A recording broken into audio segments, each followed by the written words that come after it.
With regard to the condition known it's a condition more than a disease, as cystic fibrosis, my personal opinion, based on my experience of having a grandson with the condition, I find that the general public they don't seem to know a lot about it. They don't seem to know much about. They don't seem to know anything of the symptoms or the effects that it has on the person with this condition. For a start, he was 6 years old before he was properly diagnosed. Took him to the doctors.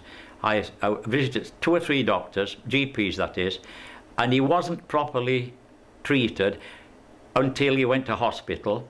I believe it was a salt test that determined that he had this condition.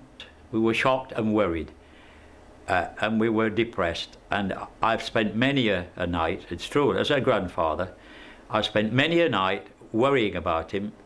In the early hours of the morning, I'd wake up and think, how long will he live? But I find that as these boys and girls, perhaps, as they get older, into their teens, and they get willful, they don't look after themselves like their mummy did.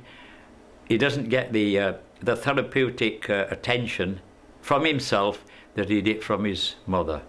And that's my experience, and it is a very worrying thing. I have to push it personally to the back of my mind each day, and in the end, I have to let him look after himself, because now he's 20 years old, touch wood, he's made 20, and he's a fine lad.